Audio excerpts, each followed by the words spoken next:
إن الحمد لله نحمده ونستعينه ونستغفره ونؤمن به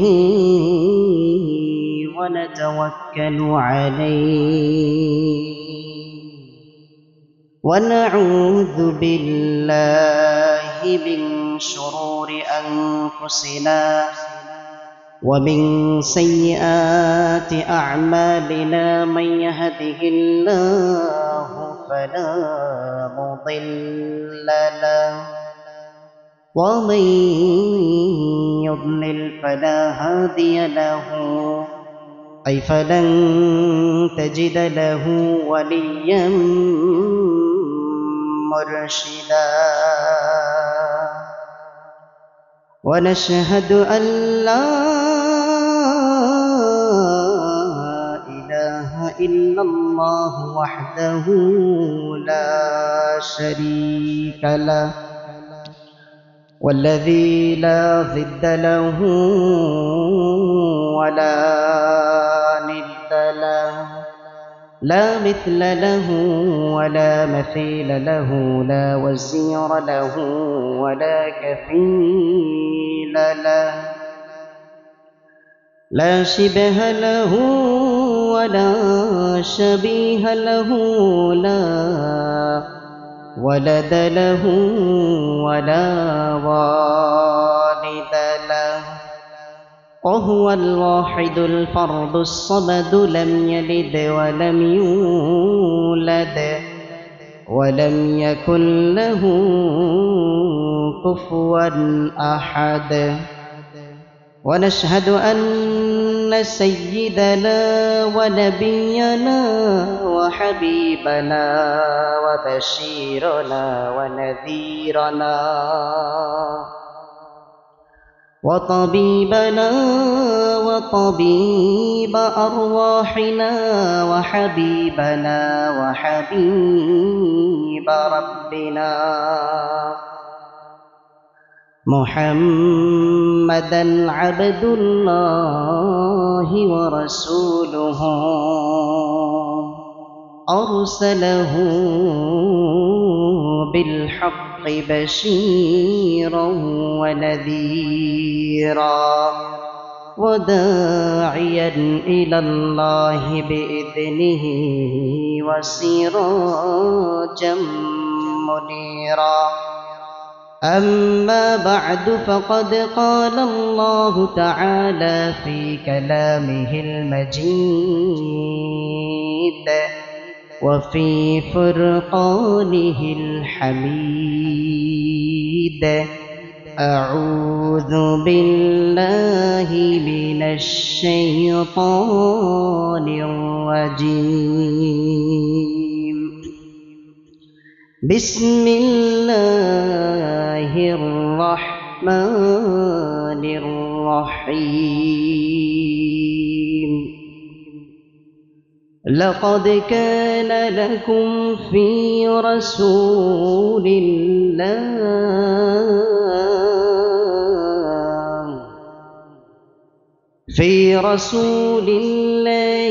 أسوة حسنة لمن كان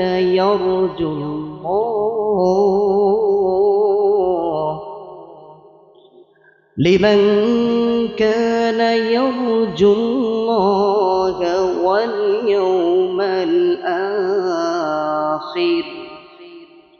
واليوم الآخر وذكر الله كثيرا صدق الله العظيم وقال تعالى في شان حبيبه ومحبوبه ومعشوقه إن الله وملائكته يصلون على النبي يا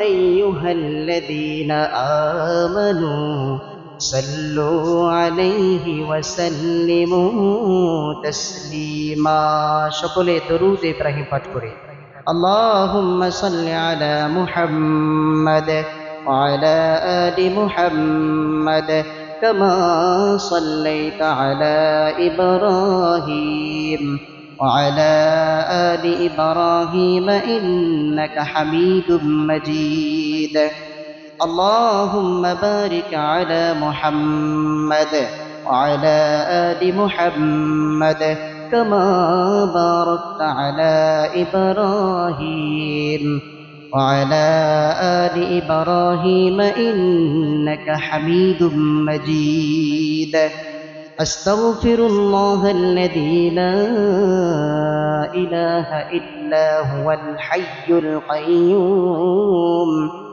وأتوب إليه ولا حول ولا قوة إلا بالله العلي العظيم سبحانك لا علم لنا إلا ما علمتنا إنك أنت العليم الحكيم صدق الله العظيم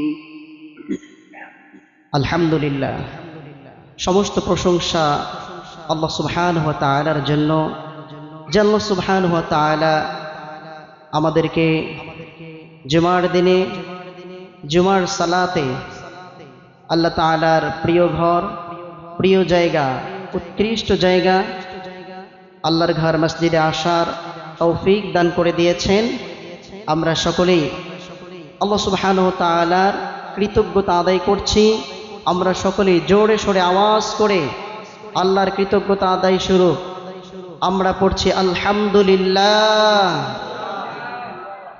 লক্ষ কোটি দরুদ ও সালাম পাঠ করছি সাইয়্যিদুল মুরসালিন সাইয়্যিদুশ শুহাদা খাতামুন নবিয়্যিন শাফিউল মুজনাবিন রাহমাতুল লিল আলামিনের প্রতি যে নবী আগমনের মধ্য দিয়ে আমরা পেয়েছি কোরআন নামক একটি গ্রন্থ যে নবীর আগমন ঘটেছে রবিউল আউয়াল মাসে যে নবীকে আমরা নেতা হিসাবে পেয়ে আমরা ধন্য হয়েছি সেই নবীর প্রতি আমরা সকলেই ভালোবাসা এবং মহাব্বতের সাথে সংক্ষিপ্ত আকারে দরুদ সালাম পাঠ করছি আমরা সকলেই পড়ছি সাল্লাল্লাহু আলাইহি ওয়াসাল্লাম সম্মানিত উপস্থিতি আপনারা কেমন আছেন আলহামদুলিল্লাহ আপনারা সকলে একটু আওয়াজ দিয়ে কথা বলবেন আসলে আমি একটু অসুস্থ জ্বর সর্দি কাশি আমার গলাটা একটু বেবে গেছে আপনারা যদি আওয়াজ দেন আমার সঙ্গে যদি কথার উত্তর দেন আমার বলতে সুবিধা হবে তাই না তো আমি যে প্রশ্নগুলো করব একটু উত্তর দিতে পারবেন তো ইনশাআল্লাহ ইনশাআল্লাহ তো এই মাসটি যে চলছে এই মাসটি কি মাস বলেন তো সবাই বলেন আরবি মাসে এটা কোন মাস আরবি মাসের এটা তৃতীয় মাস রবিউল আউয়াল মাস কোন মাস রবিউল আউয়াল মাস আজকে রবিউল আউয়াল মাসের 9 তারিখ চলছে কত তারিখ 9 তারিখ ইতিহাস যদি আমরা দেখতে যাই ইতিহাস যদি খোঁজাখুঁজি করি তাহলে দেখা যায় যে ইতিহাসের মধ্যে রবিউল আউয়াল মাসে আমার নবী সাল্লাল্লাহু আলাইহি ওয়াসাল্লাম জন্মগ্রহণ করেছে এই কথাটি পাওয়া যায় আবার কোন বর্ণনা মতে দেখা যায় যে রাসূল করিম সাল্লাল্লাহু আলাইহি ওয়াসাল্লাম জন্মগ্রহণ করেছে অন্য মাসে তো প্রসিদ্ধ মত অনুযায়ী আমরা যেটা জানি সেটা হচ্ছে রাসূল করিম সাল্লাল্লাহু আলাইহি ওয়াসাল্লাম 12 রবিউল আউয়াল মাসে জন্মগ্রহণ করেছেন তারিখ নিয়ে অনেক মতভেদ আছে কেউ বলেছেন 1 রবিউল আউয়াল কেউ বলেছেন 9 রবিউল আউয়াল মানে আজকের দিন আজকে হচ্ছে 9 রবিউল আউয়াল আবার কেউ বলেছেন 12 রবিউল আউয়াল কেউ বলেছেন 13 কেউ বলেছে 17 কিন্তু রাসূল করিম সাল্লাল্লাহু আলাইহি ওয়াসাল্লামের জন্মের যে দিনটা এই দিনটা কিন্তু সঠিক কারণ রাসূল করিম সাল্লাল্লাহু আলাইহি ওয়াসাল্লামকে জিজ্ঞাসা করেছেন সাহাবায়ে কিরাম লিমাযা তাসুমু ফি হাযিহিল ইয়াউম ইয়া রাসূলুল্লাহ কেন আপনি এই দিনে রোজা রাখেন বিশ্বনবী বলেছেন উলিদতু ফিহি এই দিনে আমি জন্মগ্রহণ করেছি এই জন্য আমি রোজা রাখি পড়েন সুবহানাল্লাহ তো রাসূল সাল্লাল্লাহু আলাইহি ওয়াসাল্লাম জন্মের কারণে তিনি ওই দিনে রোজা রেখেছেন কি করেছেন রোজা রেখেছেন আর আমরা কি করি আমরা কি রোজা রাখি না উল্টা ভালোবাসি মানে আমরা হ্যাপি বার্থডে না হ্যাপি বার্থডে অনেকে কেকও কাটে, ওই কেকের মধ্যে রাসূলের নাম লেখে, লিখে বলে যে হ্যাপি বার্থডে টু ইউ ইয়া রাসূলুল্লাহ। নাউজুবিল্লাহ পড়বেন না? রাসূল সারাটি জীবন অন্যায়ের বিরুদ্ধে তিনি প্রতিবাদ করেছেন। আর আজকে তথাকথিত আশিকে রাসূল নিজেকে পরিচয় দিয়ে কেক কাটে, কিন্তু কোনোদিন রোজা রাখে? দেখা যাবে তাদের মুখের মধ্যে দাড়ি নাই, সুন্নতি কোনো লেবাস নাই, খেতে গেলে ঘুমাতে গেলে কোথাও রাসূলের সুন্নত মানে না, শুধু মানে খাওয়ার ক্ষেত্রে। কথা কি ঠিক? বিরিয়ানি দিলে রাসূলের ভালোবাসা আছে, জিলেবি দিলে রাসূলের ভালোবাসা আছে, বিরিয়ানি নাই রাসূলের ভালোবাসা। কিন্তু যারা ইমানদার, যারা মুসলিম, যারা একত্ববাদের প্রতি বিশ্বাসী, তারা কি আল্লাহ রাসূলকে টাকা দিয়ে ভালোবাসে? কোনো কিছুর লোভে রাসূলকে ভালোবাসে? ভালোবাসে এই জায়গা থেকে। কোন জায়গা? সবাই দেখান তো। অন্তর থেকে ভালোবাসে। আলহামদুলিল্লাহ। আপনারা সবাই কি রাসূলকে পেয়ে খুশি? এই রবিউল আউয়াল মাস পেয়ে সবাই খুশি? আপনারা রাসূলের আগমনে আপনারা খুশি না বেজার? সবাই কি খুশি? সবাই কিন্তু খুশি হবে না।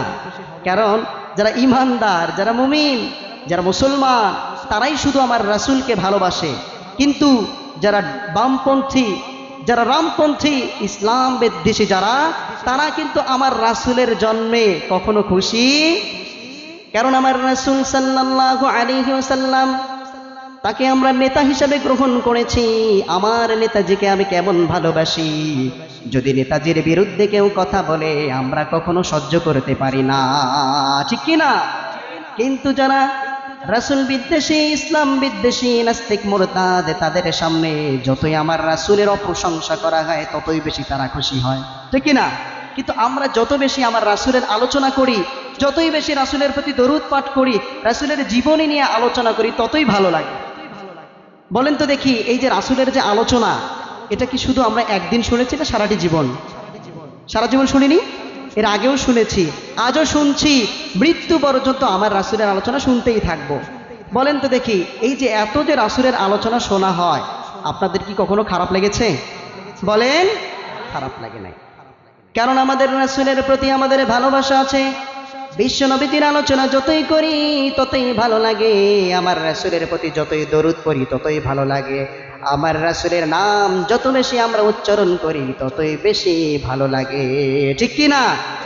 মুহাম্মদ নাম যতই জপি ততই মধুর লাগে, মুহাম্মদ নাম যতই জপি ততই মধুর লাগে, নামে এত মধু থাকে কে জানি তো আগে, নামে এত মধু থাকে কে জানি তো আগে। সবাই বলেন, মুহাম্মদ নাম যতই জপি ততই মধুর লাগে, ঠিক কি না? যত বেশি আমার রাসূলের আলোচনা করি, যত বেশি আমার রাসূলের প্রতি দরুদ পড়ি ততই ভালো লাগে। এই কবিতাটা লিখেছেন কাজী নজরুল ইসলাম। কে লিখেছেন? কাজী নজরুল ইসলাম। কিন্তু এই শব্দটার মধ্যে একটু সমস্যা আছে। মুহাম্মদ নাম যতই জপি ততই ভালো লাগে। যদি আমরা এটা না বলে এটা বলি, আল্লাহ নাম যতই জপি ততই মধুর লাগে। সবাই বলেন, আল্লাহ নাম যতই জপি ততই মধুর লাগে। যদি আমরা এইটা বলি তাহলে ভালো হবে না খারাপ হবে? এই কথাটার মধ্যে একটু সমস্যা আছে, যে মুহাম্মদ নাম যতই জপি ততই মধুর লাগে। কিন্তু কাজী নজরুল ইসলাম তিনি কিন্তু সাহিত্যিক ছিলেন, তার কথাগুলো বোঝা কিন্তু একটু দুষ্কর। তিনি হয়তো উদ্দেশ্য নিয়েছেন যে মুহাম্মদ নাম যতই জপি, এর উদ্দেশ্য হচ্ছে যে মুহাম্মদের আলোচনা যতই বেশি আমি আলোচনা করি, যতই বেশি দরুদ পড়ি, তার জীবনী নিয়ে যত বেশি আলোচনা করি ততই বেশি ভালো লাগে। সুবহানাল্লাহ বলেন। যদি এই উদ্দেশ্য তিনি নেন তাহলে কথাটা ঠিক আছে। কিন্তু শুধুই যদি বলি মুহাম্মদ নাম যতই জপি ততই ভালো লাগে, এটা বললে একটু সমস্যা, আমরা এটা ত্যাগ করব। যদি বলি তাহলে উদ্দেশ্য নিব রাসূলের জীবনী, রাসূলের প্রতি দরুদ, রাসূল সাল্লাল্লাহু আলাইহি ওয়াসাল্লামের যে চরিত্র আখলাক যা আছে সবকিছু যদি উদ্দেশ্য নেই তাতে সমস্যা হবে। এই মাসটা যে চলছে রবিউল আউয়াল মাস, আমি নিয়ত করেছি যে এই মাসটাতে সারাটি মাস শুধু আলোচনা করব আমার রাসূলের জীবনী নিয়ে। সুবহানাল্লাহ বলবেন না? আজকে শুরু করেছি এই রবিউল আউয়াল মাস, পুরো মাসটাই আমার রাসূলের জীবনী নিয়ে আলোচনা করব। আজকে প্রথম পর্ব, আজকে প্রথম পর্ব। রাসূলের জীবনী শুনতে ভালো লাগে আপনাদের? শুনতে রাজি আছেন? আলহামদুলিল্লাহ। আসুন আমরা রাসূল সাল্লাল্লাহু আলাইহি সাল্লাম, তিনি যে আমাদের নেতা, তিনি কে? আমাদের নেতা। তেনাকে যিনি নেতা বানিয়ে পাঠিয়েছেন তিনি কে বলেন তো? তিনি কি শুধু যেই দিন এসেছেন সেদিনেই নেতা, না আগে থেকেই নেতা? বিশ্বনবী বলেন, সাহাবায়ে কেরাম আমার রাসূলকে জিজ্ঞাসা করলেন, ইয়া রাসূলুল্লাহ, আপনি কখন থেকে নবী? বিশ্বনবী বললেন, আমি তখন থেকে নবী। ওয়া আদামা বাইনার রূহি ওয়াল জাসাদ, যখন আদম আলাইহিস সালাতু ওয়াস সালামকে সৃষ্টি করা হয়নি তখন থেকে আমি মুহাম্মদ নবী। আল্লাহু আকবার। তার মানে আমার নবী সাল্লাল্লাহু আলাইহি ওয়াসাল্লাম তখন থেকে নেতা, যখন আদম আলাইহিস সালাতু ওয়াস সালামকে সৃষ্টি করা হয়নি। সেই নেতার জীবনী শুনতে আপনারা রাজি আছেন তো? রাজি আছেন? আসুন আমাদের নেতাজি, তার আগমনটা কেমন ছিল? তিনি তো দুনিয়াতে এসে দেখিয়ে দিয়েছেন যে তিনি একজন সফল নেতা, ন্যায়পরায়ণ নেতা ছিলেন, ঠিক কিনা? আমার নেতাজি কেমন ছিলেন? আমরা যখন আমাদের কোনো নেতাজি আসে, কোনো দলের কোনো মতের যখন কোনো নেতা, কোনো গণ্যমান্য ব্যক্তি আসে, অথবা বড় কোনো স্কলার চলে আসে, কোনো আলোচক চলে আসে, তখন তাকে আসার জন্য আমরা অনেক ব্যবস্থাপনা করি। তিনি আসার আগে আমরা কি করি? হ্যান্ডবিল ছাপিয়ে তার নামটা ঘোষণা করে দেই, ঠিক কিনা? আবার আমরা তার নামটা মাইকের মধ্যে ঘোষণা করি, আবার আমরা বিভিন্নভাবে তাদের নামগুলো প্রচার করে থাকি। কিন্তু আমার নবী হলেন সবার থেকে সম্মানের দিক দিয়ে ঊর্ধ্বে। আমার নবী হলেন সবার নেতার নেতা। আমার নবী মুহাম্মদ আরবি সাল্লাল্লাহু আলাইহি ওয়াসাল্লাম যখন দুনিয়াতে আসলেন, তার আসার যে সুসংবাদ, তার আসার যে ঘোষণা, তার আসার যে অবস্থা, এটাও রব্বুল আলামিন সবার মাঝে ঘোষণা করে দিয়েছেন। আমরা যখন আমাদের কোনো নেতা চলে আসে, আমরা ঘোষণা করে দেই, আপ্যায়নের ব্যবস্থা করি, সব কিছু আমরা করি। কিন্তু আমার নবী হলেন স্পেশাল একজন নেতা, তাকে আসার জন্য সুসংবাদ আছে না নাই? কথা বলেন, সুসংবাদ আছে না নাই? বিশ্বনবী যে দুনিয়াতে আসছেন, আমাদের নেতা যে দুনিয়াতে আগমন করবেন, এই নেতাজির ঘোষণাটা কে দিচ্ছেন? বলেন তো কে দিচ্ছেন? রব্বুল আলামিন বলেন, তোমরা তোমাদের দুনিয়ায় নেতাজির জন্য ঘোষণা করো মাইক দিয়ে, মানুষের মাধ্যমে, হ্যান্ডবিল ছাপিয়ে। কিন্তু আমি আমার নবী, আমার বন্ধু, তিনি হবেন তোমাদের নেতা, তার ঘোষণার জন্য আমি রব্বুল আলামিন ঘোষক হয়ে গেলাম। আল্লাহু আকবার। রব্বুল আলামিন বলেন, وَإِذْ أَخَذَ اللَّهُ مِيثَاقَ النَّبِيِّينَ لَمَا آتَيْتُكُم مِّن كِتَابٍ وَحِكْمَةٍ ثُمَّ جَاءَكُمْ رَسُولٌ مُصَدِّقًا لِّمَا مَعَكُمْ لَتُؤْمِنُنَّ بِهِ وَلَتَنصُرُنَّهُ। পড়েন আল্লাহু আকবার। আল্লাহ বলছেন, সব নবীদেরকে ডেকে ডেকে বলছেন, ও আমার নবীরা, তোমাদেরকে আমি জ্ঞান শিক্ষা দিয়েছি, আমি তোমাদেরকে কিতাব শিক্ষা দিয়েছি। কিন্তু একটা কথা তোমাদেরকে মনে রাখতে হবে, যতই তুমি জ্ঞানী হও না কেন, যতই তোমার জ্ঞান থাক না কেন, আমার নবী, আমার বন্ধু যখন আসবে, সব কিছু ছেড়ে দিয়ে আমার নবীকে তোমরা নেতা মানবা। আল্লাহু আকবার। তার মানে আমার নবী যে নেতাজি হবেন ঘোষণা দিয়েছেন কে? আমার নবীজির আগমনের ঘোষণা দিয়েছেন কে? শুধু আল্লাহ ঘোষণা দেন নাই, আমরা নেতাজিদের ঘোষণা দেই মাইকের মধ্যে, মানুষ আমরা ঘোষণা দেই। কিন্তু আমার নবী কিন্তু সাধারণ কোনো নেতা নন, তার ঘোষণা দেওয়ার জন্য রব্বুল আলামিন প্রত্যেক নবীকে দায়িত্ব দিয়েছেন। সুবহানাল্লাহ। আমাদের জাতির পিতা হযরত ইব্রাহিম আলাইহিস সালাতু ওয়াস সালাম, তিনিও আমার রাসূলের ঘোষণা দিয়েছেন। হযরত ইব্রাহিম আলাইহিস সালাতু ওয়াস সালামের কথাটা রব্বুল আলামিন কোরআনের মধ্যে তার ঘোষণাটা তুলে ধরেছেন। রব্বুল আলামিন বলেন, রব্বানা ওয়াবআথ ফীহিম রাসূলাম মিনহুম ইয়াতলু আলাইহিম آياتك ويعلمهم الكتاب والحكمة ويزكيهم إنك أنت العزيز الحكيم। পড়েন আল্লাহু আকবার। ইব্রাহিম নবী আল্লাহর কাছে দোয়া করছে, আল্লাহ ওয়াবআথ ফীহিম, মক্কা নগরীতে এমন একজনকে তুমি পাঠিয়ে দাও, শুধু আমাকে নবী বানায়েন না, আমার পরে আমার সন্তানদের মধ্য থেকে তুমি এমন একজনকে নবী বানিয়ে দাও মক্কাবাসীদের জন্য, যিনি তাদেরকে তোমার কিতাব পাঠ করে শোনাবে, তিনি তাদেরকে হিকমত শিক্ষা দেবে, তিনি তাদেরকে অপবিত্র থেকে তিনি তাদেরকে পবিত্র করবেন। ইব্রাহিম আলাইহিস সালাম দোয়া করেছিলেন কার কাছে? জোরে বলেন, কার কাছে? বিশ্বনবীজি সাল্লাল্লাহু আলাইহি ওয়াসাল্লামের ঘোষণা ইব্রাহিম নবী দিয়ে জানিয়ে দিলেন, আমার সন্তানদের মধ্য থেকে মক্কা নগরীর মধ্যে একজন রাসূল নির্ধারণ করে দেন। এই রাসূল তাফসীরের মধ্যে এসেছে, এই রাসূল বলেন আমার নেতা, আপনার নেতা বিশ্বনবী মুস্তাফা। আল্লাহু আকবার। বিশ্বনবী সাল্লাল্লাহু আলাইহি ওয়াসাল্লামকে নেতা হিসেবে মানতে আপনাদের সমস্যা আছে? সমস্যা আছে মুসলমান? নবীর নামে একবার স্লোগান দেওয়া যাবে? দিতে পারবেন? আমি যদি বলি আমার নেতা, তোমার নেতা, আপনারা বলেন বিশ্বনবী, বলতে পারবেন? বলেন আমার নেতা, তোমার নেতা। আরো জোরে, আমার নেতা, তোমার নেতা। করেন সাল্লাল্লাহু আলাইহি ওয়াসাল্লাম। নবীজিকে পেয়ে আপনারা খুশি না বেজার? সাধারণ মানুষ ঘোষণা দিচ্ছেন না নবীরা ঘোষণা দিচ্ছেন? আবার ঈসা আলাইহিস সালাতু ওয়াস সালাম তিনিও ঘোষণা করে দিয়েছেন। রব্বুল আলামিন বলেন, وَإِذْ قَالَ عِيسَى ابْنُ مَرْيَمَ يَا بَنِي إِسْرَائِيلَ إِنِّي رَسُولُ اللَّهِ إِلَيْكُمْ مُصَدِّقًا لِمَا بَيْنَ يَدَيَّ مِنَ التَّوْرَاةِ وَمُبَشِّرًا بِرَسُولٍ يَأْتِي مِن بَعْدِي اسْمُهُ أَحْمَدُ। পড়েন আল্লাহু আকবার।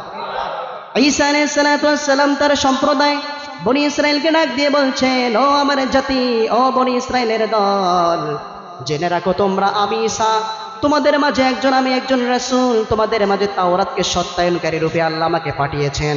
আবার তোমরা এটাও জেনে রাখো আমার পরে একজন নবী আসবেন, যদি আমার পরে সেই নবী আসে তোমরাও কিন্তু তাকেও নবী মেনে নেবে, আর সেই নবীর নাম হবে আহমদ। কি নাম? আহমদ। আমার নবীর নাম অনেকগুলো ছিল, এর মধ্যে একটা নাম হলো আহমদ। পড়েন সুবহানাল্লাহ। এই নামটা কোরআনে যিনি তুলে দিয়েছেন তিনি কে? আমার নবীর নাম কি শুধু আহমদ? বলেন তো শুধু আহমদ? আমার নবীর নাম শুধু আহমদ নয়, আমার নবীর নাম আরেকটা নাম হলো মুহাম্মদ। এটাও রব্বুল আলামিন কোরআনের মধ্যে তুলে ধরেছেন। রব্বুল আলামিন বলেন, মুহাম্মাদুর রাসূলুল্লাহি ওয়াল্লাযীনা মাআহু আশিদ্দাউ আলাল কুফফারি রুহামাউ বাইনাহুম। পড়েন আল্লাহু আকবার। আল্লাহ বলছেন মুহাম্মদ হলো আল্লাহর রাসূল। কার রাসূল? মুহাম্মদ হলেন আল্লাহর রাসূল। তার সাথে যারা সঙ্গী সাথী রয়েছে তারা হলো কাফেরদের বিরুদ্ধে বড়ই কঠোর, আর পরস্পরের মাঝে তারা আন্তরিক। সুবহানাল্লাহ। সাহাবায়ে কেরাম নিজেদের মাঝে তাদের পরস্পরের সম্পর্ক বড়ই খুব ঘনিষ্ঠ ছিল, কিন্তু কাফেরদের বিরুদ্ধে তারা বজ্র কঠোর ছিল, ঠিক কি না? আবার রাসূলের ঘোষণা ঈসা আলাইহিস সালাতু ওয়াস সালাম তিনিও দিয়েছেন। তার মানে এটা সাধারণ কোনো নেতা দুনিয়াতে আসছেন না, এটা যেন তেন নেতা নয়।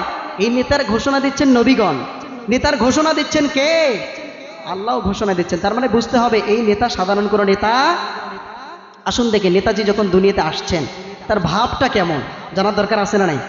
আমাদের যখন নেতারা আসে, চোর বাটপারগুলো যখন আসে, চেহারার মধ্যে এমন ছাপ নিয়ে আসে মনে হয় মাত্র আসমান থেকে নামলো, ঠিক কিনা? এত সুন্দর চেহারা নিয়ে আসে, মুখে ক্রিম ট্রিম মেখে, কাল্লু ছিল, মুখের মধ্যে দামি দামি ক্রিম মেখে ফর্সা হয়ে যায়, ঠিক কিনা? এত সুন্দর সুরত নিয়ে এসে বলে, এবার যদি আমাকে ভোট দিতে পারেন এই করে দিব, সেই করে দিব, এটা করে দিব, সেটা করে, বলে না? জোর করে ক্ষমতায় থেকে অনেক কিছু করেছেন, যাওয়ার সময় তো কিছু নেওয়ারও সুযোগ নাই। এত সুন্দর ভাষণ দেয়, কিন্তু আমার রাসূল কি এরকম ভাষণ দিয়েছিলেন? বলেন, দেন নাই। এই রাসূলের চরিত্রকে উত্তম চরিত্র, খুলুকে আযীম যিনি উপাধি দিয়েছেন তিনি কে? আমার রাসূল দুনিয়াতে আসছেন, ঘোষণা দিলেন নবীগণ, ঘোষণা দিলেন আল্লাহ। এবার নবী চলে আসলেন মাতৃগর্ভে। কোথায় আসলেন? মাতৃগর্ভে আমার নবী চলে আসলেন। নবী সাল্লাল্লাহু আলাইহি ওয়াসাল্লামের মায়ের নামটা কি বলেন তো? সবাই বলেন। আমেনা বর্ণনা করছেন, আমি যখন মক্কার অগলিতে গলিতে আমি যখন ঘুরতাম, মানুষ আমার দিকে তাকিয়ে থাকতো। মানুষ যখন মুত্তালিবের কাছে গিয়ে অভিযোগ দিল, ও মুত্তালিব, তুমি না ঘোষণা করে দিয়েছিলে কোন নারী পারফিউম ইউজ করতে পারবে না, কোন নারী সুগন্ধি ব্যবহার করতে পারবে না, কিন্তু তোমার পুত্রবধূ তো সুগন্ধি ব্যবহার করে। এটা যেন তেন সুগন্ধি নয়, মক্কার কোনো দোকানে পাওয়া যায় না, আমরা এটাও কোথাও শুনি নাই। সুবহানাল্লাহ। আমেনার শরীর থেকে সুঘ্রাণ সুগন্ধি শুধু বের হতেই থাকে। সুবহানাল্লাহ বলেন। আমেনাকে গিয়ে মুত্তালিব বলেন, ও আমেনা, তুমি কি আমার সম্মান খেয়ে ফেলবা নাকি? তুমি যখন বাহিরে যাও কি সুগন্ধি ব্যবহার করে যাও, সবাই বলা বলি করছে। আমেনাকে যখন ডাক দিয়ে বললেন, আমেনা ছিলেন বড়ই বুদ্ধিমতী মহিলা, তিনি তার মুখ থেকে থুতু নিক্ষেপ করলেন। থুতু নিক্ষেপ করার সঙ্গে সঙ্গে ওই থুতুর থেকে ওই এমন সুগন্ধি বের হয়েছে, ওই সুগন্ধি মুত্তালিব কোনোদিন পায় না। আল্লাহু আকবার। আমেনা বলছেন, বাবাজি আপনি মনে করছেন আমি সুগন্ধি ইউজ করেছি, সুগন্ধি ব্যবহার করেছি? না না, যদি সুগন্ধি ব্যবহার করি এই থুতুর মধ্যে সুগন্ধি কোথা থেকে আসলো? সুগন্ধি থুতুর মধ্যে কোথা থেকে আসলো? আসলে এই সুগন্ধি আমার নয়, এই সুগন্ধি হচ্ছে এই পেটের মধ্যে যে আছে তার। বলেন সুবহানাল্লাহ। পেটের মধ্যে আছে কে বলেন তো? আমার নেতা আপনার নেতা? সবাই বলেন আপনার নেতা আমার নেতা। বিশ্বনবী পেটে যখন আছে তখন কি অলৌকিক ঘটনা ঘটে যাচ্ছে। তিনি পেটে আছেন আর সারা জায়গায় আমেনা তার শরীর থেকে যেন সুগন্ধি ছড়িয়ে যাচ্ছে। আমেনা বলেন, শুধু তাই নয় বাবা, আমি আপনাকে বলতে পারি না, আমি অবাক হয়ে গিয়েছি। যেই দিন থেকে আমার পেটে এই সন্তান চলে এসেছে সেই দিন থেকে আমার ঘর, আমার ঘরের দেয়ালগুলো যেন আমাকে সালাম জানায়। আল্লাহু আকবার। শুধু তাই নয়, আমি যখন রাত্রিবেলা বাহিরে বের হই ওই আকাশের তারকারাজিগুলো যেন, ওই আকাশের চন্দ্র যেন নেমে এসে আমাকে সালাম জানায়, আমেনা তোরে সালাম। আল্লাহু আকবার।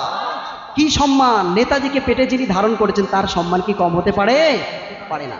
কেমন সম্মান! আমেনা শুধু এটাই বলে ক্ষান্ত হননি।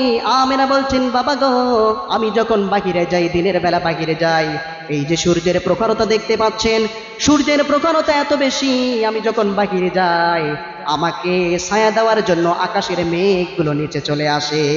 সুবহানাল্লাহ। শুধু তাই নয় বাবা, আমি যখন কূপের মধ্যে পানি নেওয়ার জন্য যাই সেখানে গিয়ে পানি উঠাতে হয় না, আগে আমাকে পানি উঠাতে হতো। কিন্তু যেই দিন থেকে পেটের মধ্যে এই সন্তান এসেছে সেই দিন থেকে আমাকে আর পানি উঠাতে হয় না। ওই কূপের পানি গেল যেন আমাকে বলে, ও আমেনা, কেন তুই এসেছিস? দু জাহানের বাদশাকে পেটে করে কেন তুই হেঁটে হেঁটে কষ্ট করে এসেছিস? তুই যদি আমাদেরকে বলতিস আমরা নিজেই তোর ঘরে চলে যেতাম। আল্লাহু আকবার। কি সম্মান আল্লাহ দিয়েছেন আমেনাকে। মদিনার মক্কার নারীরা বলতো, আমেনা রে, পানি তোকে উঠাতে হবে না, তুই এখানে দাঁড়িয়ে থাক, আমরা তোকে পানি উঠিয়ে দিব। তুই যদি চলে যাস পানিগুলো নিচে চলে যাবে, কারণ তুই যতক্ষণ থাকিস পানিগুলো উপরে উঠতে থাকে। সুবহানাল্লাহ বলেন। কূপের পানিগুলো উঠাতে হতো, সেই পানিগুলো আমিনা যখন যায় বিশ্বনবীজির রহমতে এই পানিগুলো উপরে উঠে আসে। মক্কা নগরের নারীরা বলে, আমেনা তুই এখানে দাঁড়িয়ে থাক, তো পানি নিয়ে যেতে হবে না, বহন করতে হবে না, আমরা পানি নিব, নিজেরা পানি নিয়ে তোর পানিটা নিয়ে তোর বাড়ি পর্যন্ত আমরা পৌঁছে দিব। আল্লাহু আকবার। যিনি আসছেন তিনি কে বলেন তো? বলেন কে? বিশ্বনবী মুহাম্মদ রাসূলুল্লাহ সাল্লাল্লাহু আলাইহি ওয়াসাল্লাম। নবীর কারণে তার মায়ের দাম বেড়ে গিয়েছে, মর্যাদা বেড়ে গিয়েছে, সম্মান বেড়ে গিয়েছে। ইনি তো শুধুমাত্র পেটের মধ্যে এসেছেন, গর্ভে এসেছেন, তাতেই এত মর্যাদা। রাসূল যখন জন্ম নিয়েছেন সেই কাহিনী শোনার দরকার আছে না নাই? শুনতে রাজি আছেন? এতক্ষণ ছিলাম নেতাজি মাত্র ল্যান্ড করেছেন কোথায়? বিমানবন্দর নাকি? হ্যাঁ, বিমানবন্দরে আছেন, মানে বিমানের ভিতরে এখনো আছেন, তাতেই এত সম্মান, এত মর্যাদা। এবার ল্যান্ড করবেন বিমানবন্দরে, দেখি তো তার মর্যাদাটা আল্লাহ কিরকম করে দিয়েছেন, কি সেই অলৌকিক ঘটনা ঘটে গিয়েছে। বিশ্বনবীজির মাতা আমেনা ডাক দিয়ে বলেন, আমার সন্তান যখন আমার পেটের মধ্যে আসে, যেই দিন সে জন্মগ্রহণ করে, যখন সে জন্মগ্রহণ করলো সুবহে সাদিকের সময়, সোমবারের দিন, আমার সন্তান জন্মগ্রহণ করার সঙ্গে সঙ্গে তার হাত দুটি মাটির মধ্যে রেখে আসমানের দিকে তাকিয়ে চতুর্দিকে সে দেখতেছিল। আল্লাহু আকবার। আবার কোন কোন কিতাবের মধ্যে পাওয়া যায় আমার নবী জন্মগ্রহণ করার পর তাকে যখন শুইয়ে দেওয়া হয়, আমার নবী সেখান থেকে উঠে আত্তাহিয়াতুর সূরাতে বসে তিনি সিজদায় লুটে পড়েছিলেন। সুবহানাল্লাহ। এরকম অলৌকিক ঘটনা কি আপনার আমার নেতার মাঝে ঘটেছিল নাকি? হ্যাঁ, নেতা ছোটবেলা থেকে দুর্নীতি করে, আছে না? ছোটবেলা থেকে দুর্নীতি করে, চুরি করে, চামারি করে, যৌবন কালটাও সে চুরি চামারি করে কাটিয়েছে, সিগারেট খেয়েছে, ঘুষ খেয়েছে, সুদ খেয়েছে, জিনা করেছে, নারীদের সঙ্গে কুকর্ম করেছে, অসম্পর্ক করেছে, এরকম আছে না? শেষ পর্যন্ত গিয়ে ওকেই নেতা বানায়, এরকম আছে না নাই? কিন্তু আমার নবী কিন্তু যেন তেন জিনিস নয়। আল্লাহ তাআলা ছোটবেলার থেকে তিনি যে নেতা হবেন এই জন্য তাকে পুত পবিত্র বানিয়ে আল্লাহ তাআলা বড় করছেন। বলেন সুবহানাল্লাহ। আল্লাহ বলছেন আমার নবীকে আমি পাঠাবো, এটা যেন তার নবী নয়, তার জন্মটা যেন একটা অবাক করা জন্ম হয়। রাব্বুল আলামিনের জন্য তার জন্মটাকে অলৌকিক করে দিয়েছেন। আমেনা বলেন আমার সন্তান যখন জন্মগ্রহণ করলো আমি দেখলাম সন্তান জন্মগ্রহণ করার সঙ্গে সঙ্গে আমার সন্তানের শরীর থেকে কি যেন একটা নূর, কি যেন একটা আলো বিচ্ছুরিত হয়ে গেল। আমেনার একটা দাসী ছিল, দাসীর নাম ছিল সোয়াইবা। সোয়াইবা বলে, আমি হঠাৎ দেখলাম সেই অন্ধকারের মধ্যে সূর্যের ন্যায় আলো জ্বলজ্বল করে উঠল। আল্লাহু আকবার। আমার নবী বলছেন, নবীর মা আমেনা বলছেন, আমি সেই আলোর মধ্যে দেখতে পেলাম সেই পারস্যের সিরিয়ার সেই রোম দেশ, আজকের যে রোম দেশ, এই রোম দেশের যে প্রাসাদগুলো ছিল, সেই আলোর মধ্যে প্রাসাদগুলোকে আমি স্পষ্ট দেখতে পেলাম। সুবহানাল্লাহ। এই আমেনা নবীজির মা যে প্রাসাদগুলো দেখেছিল, এটার অর্থ হলো যে বিশ্বনবী সাল্লাল্লাহু আলাইহি সাল্লাম দুনিয়াতে আসবেন, তিনি তো বাতিলকে নিশ্চিহ্ন করার জন্য এসেছেন, ঠিক কিনা? বাতিলকে নিশ্চিহ্ন করার জন্য এসেছেন। যা আল হক ওয়া যাহাকাল বাতিল, সত্য যখন চলে আসে মিথ্যার কোনো ঠাঁই থাকে। আমার নবী মাত্র চলে এসেছেন, আমেনাকে দেখানো হয়েছে প্রাসাদগুলো। এর মানে হলো আমার নবীর জীবদ্দশায় সেই প্রাসাদগুলোকে মক্কা নগরী থেকে রোম পর্যন্ত ইসলামের পতাকা তলে যিনি নিয়ে এসে দিবেন, তিনি কে? রাসূলের জীবদ্দশায় আল্লাহ সুবহানাহু ওয়া তাআলা আমার নবীকে মক্কা থেকে রোম পর্যন্ত বিজয় দান করেছিলেন। পরে আল্লাহু আকবার। রোমবাসী বলেছিল, মুহাম্মদ ছোট দলের সঙ্গে লেগেছে, তাই না? তুমি বদরে হারিয়েছিলে, এরপর উহুদ, খন্দক, বিভিন্ন যুদ্ধে মানুষকে হারিয়েছিলে, আমাদের সঙ্গে লেগে দেখো, তোমাদের খবর করে ছাড়ো। আমার নবী চ্যালেঞ্জ গ্রহণ করেছিল, রোমদের বিরুদ্ধে যুদ্ধ করেছিল, কিন্তু সেই রোম তৎকালীন সময়ের পরাশক্তি ছিল। আমাদের এখন পরাশক্তি কে? আমেরিকা না? আমেরিকা পরাশক্তি না? যদিও নাকানি চুবানি খেয়েছে আফগানের কাছে, এদের তো লজ্জা নাই, শরম নাই, এরপরও হার মানতে চায় না, লেজ গুটিয়ে পালিয়েছিল। ঠিক সেই সময়ে, তৎকালীন সময়ের রোম, এই দেশটা ছিল পরাশক্তি। আমার নবী চ্যালেঞ্জ গ্রহণ করেছিল, সেই রোমরাও আমার নবীর কাছে পরাজয় বরণ করেছে। পারেন সুবহানাল্লাহ। কেমন ছিল আমার নবী? বিশ্ব নবীজি যখন জন্মগ্রহণ করে, আমেনা বলে, আমি দেখতে পেলাম যে আমার নবী যখন জন্মগ্রহণ করে, আমি সেই আলোর মধ্যে দেখতে পেলাম সেই পারস্যের, সেই রোম দেশের প্রাসাদগুলোকে স্পষ্ট আমি দেখতে পেলাম। আবার আমেনা বলছেন যে সেই দিন ইতিহাসের মধ্যে পাওয়া যায়, কিতাবের মধ্যে পাওয়া যায় যে রাসূল সাল্লাল্লাহু আলাইহি ওয়াসাল্লাম যখন জন্মগ্রহণ করেন, পারস্য যে দেশ আছে, এই দেশের কিসরা, এই বাদশার যে প্রাসাদ ছিল, এই প্রাসাদের মধ্যে রাসূল সাল্লাল্লাহু আলাইহি ওয়াসাল্লামের আগমনে কম্পন সৃষ্টি হয়েছিল। পারেন সুবহানাল্লাহ। কম্পন সৃষ্টি হয়ে গিয়েছিল। কম্পনের মধ্যে 14টি ইট, 14টি খুঁটি সেখান থেকে পড়ে গিয়েছিল। আবার 1000 বছর যাবৎ একটি অগ্নিকুণ্ড প্রজ্বলিত ছিল, যেটাতে মানুষ পূজা করত। অগ্নি পূজকরা, মূর্তি পূজকরা সেটার পূজা করত। 1000 বছর যাবৎ সেটা প্রজ্বলিত ছিল। আমার নবী আগমনের কারণে সেটাও নিভে গিয়েছে। আল্লাহু আকবার। কারণ বাতিল শক্তি কি আরো টিকে থাকতে পারে? বলেন, টিকে থাকতে পারে? অগ্নি পূজক, মূর্তি পূজক যারা পূজা করত, আল্লাহর বিরুদ্ধে যারা ছিল, আমার নবীকে যখন সত্যরূপে আল্লাহ দুনিয়ায় পাঠালেন, জন্ম নিতে না নিতেই সব দূরীভূত হওয়া শুরু হয়ে গিয়েছে, সব কিছু হারিয়ে যাওয়া শুরু হয়ে গিয়েছে, কম্পন সৃষ্টি হয়ে গিয়েছে।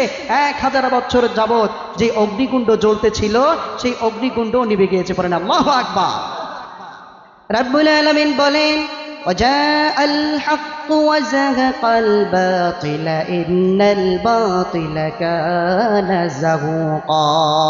আল্লাহ বলছেন, যখন সত্য চলে আসে তখন আর মিথ্যার কোনো ঠাঁই থাকে না, ঠিক কি না? সত্য যখন চলে আসবে তখন মিথ্যা সেখানে দাঁড়াতে পারে? বলেন, দাঁড়াতে পারে? এখন আমরা হকের পক্ষে আছি, হকের পক্ষে আছি না?